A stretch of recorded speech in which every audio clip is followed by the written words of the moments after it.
Hey everyone, this is Pause or Repeat. Here we figure out whether a game is really worth your time and money. Today's game is Mafia Old Country.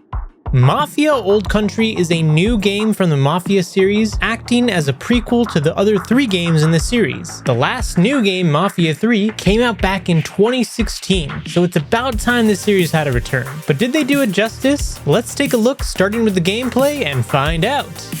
The gameplay of Mafia Old Country, to sum it up, is a third-person narrative-driven adventure. As opposed to the open-world approach of Mafia 3, Old Country takes the linear approach with areas that you can explore more in depth if you so desire. Combat is mostly cover-based stealth and third-person gunplay, with weapons like revolvers, shotguns, and bolt-action rifles. Stealth is encouraged, and at times required, but this is especially true since ammo for your guns is limited. There's also 1v1 knife duels with full-on dodge, parry, and counterattack mechanics to go with it. These are usually reserved for big showdowns. All in all, the framework is there for a solid gameplay experience to go alongside the story. But speaking of the story, if it's a narrative-driven game, how did they do? The story of Mafia Old Country is a prequel where you play out the story of Enzo. The year is 1904 on the island of Sicily in Italy. Enzo starts out as an indentured mine worker who by chance of fate has his life saved by Don Torrisi. Owing his life, he sticks around to work for the Don, who is one of the big underground bosses in Sicily. This change of life comes with new challenges for Enzo, having to earn his keep in the family and avoiding causing trouble for himself and the family. But now the question still stands. Pause or repeat? You come to me on the day of my daughter to be married, and you ask me to do murder? Like 100%, this game just makes you want to go watch The Godfather. It really does, yeah. Didn't do that scene justice. You know, I'm not Marlon Brando, but right. It's just, it immerses you in that world of the mafia and just makes you want to be part of it, even though it's illegal. Did you feel that way? Yeah, I mean, absolutely. And I just got to give a little golfer clap. I mean, well done. Well done. I mean, your theater acting skills are really showing up. You're making me blush, fam. Oh, my God. I didn't realize I was with an A1 celebrity right now, Henrik the Wreck. But yeah, I mean, when you play this game, it starts to make you wonder what it would be like to join the mob before Tommy guns and pinstripe suits. And Mafia The Old Country takes us back to the 1900s Sicily, where your greatest weapon isn't an automatic rifle. It's a rusty stiletto blade and the ability to glare someone across a vineyard. It's that, it's intense. And I love it for that. And it's even more intense because, this one, compared to the last one, Mafia 3, is not an open world game. It's a very linear game, but that lets them play to their strength. And their strength is that they can actually craft the experience for you and really focus on delivering the story in the way that they want you to experience it, rather than, oh, I went and, did this main mission, and then now I'm doing like 10 side missions that don't really matter at all on the side. And now I'm finally going back to the main mission, Yeah, exactly. Oh, right. I mean, every Mafia game promises family is everything, right? I mean, you hear that over and over again, but Mafia The Old Country really means it. I mean, you're not just kissing rings. You're digging sulfur out of the ground and trying not to die before dinner. But our story begins with the young Sicilian Enzo Favara, who escaped slavery by the cold-blooded crime family known as the Spadaros, right? That's how you pronounce it. I know some Italian's going to be butchering my spaghetti the next time I go and visit them for their dream vacation homes that they all have. Hey, when you're out there, get some pasta. Exactly. And then he gets recruited to work for the Torrisi family. Don, I just love his settling tone. The voiceover artist is incredible in this game. But what I most enjoy during my experience playing Mafia The Old Country is that the game isn't trying to be this endless open world slug that you referenced, Henrik. I feel it's focused, cinematic, and brutal in all the right ways. Oh, yeah, definitely. And you can even see from the moments in the very beginning where they introduce a ton of characters.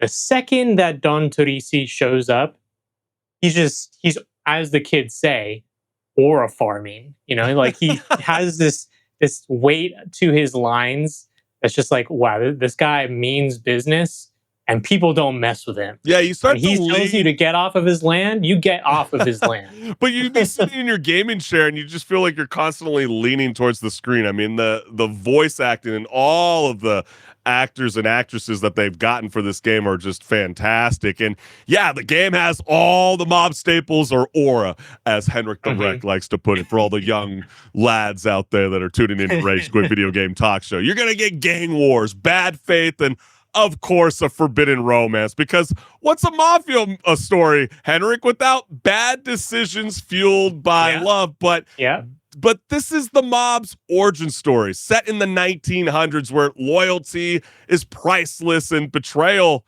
is guaranteed. And that's what you're going to want from a mafia standout video game. Yeah, it's a classic Italian mafia story.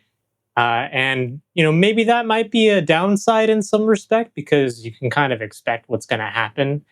But at the same time, just because it's cliche doesn't mean it's bad. It's fun. Right. And I just feel like this isn't like your open world collect 400 feathers grind, right? Yeah. It's linear, it's tight and relentless. I mean, you're going to be slicing dudes up in the alleyway, unload revolvers in a smoky tavern. What's else something you're going to get? Oh, you're going to occasionally sneak up on someone like you're cosplaying an Assassin's Creed game. We all love a good Assassin's Creed with just a little hint of Italian accent. It's just beautiful. Yeah. But like, Henrik, I want to ask you, would you rather have like the Mafia 3's open world where like half the map felt like a filler, or did you think this was the right approach to this game, or did you kind of feel like they should have kind of actually explored it more instead of kind of like that copy pasting, drive here and shoot that style of missions? No, I firmly believe that this is the better route to take, especially when it's been such a long time in between games. Yeah, some people are going to expect the game to be open world, but I don't feel like an origin story like this would have been as impactful if it was open world. Because when you go to an open world game and you make it that as the design, all of a sudden you're not really going to be able to tell the story in the same intense way that the story is told here, where it's back to back to back to back action and moments happening between characters, because you have to accommodate for the fact that you're designing the world around all these side missions being available pretty much from the get-go. When they're trying to focus on the ensemble of cast that's being presented in the old country, right? Yeah, and as a result of that, all the characters I would say, are pretty rememberable. Like, I remember pretty much every single one of them. Luca, at Isabella, least one line, that they say. Yeah, like Luca's such a nice guy for taking you in under his wing, kind of introducing you to the family.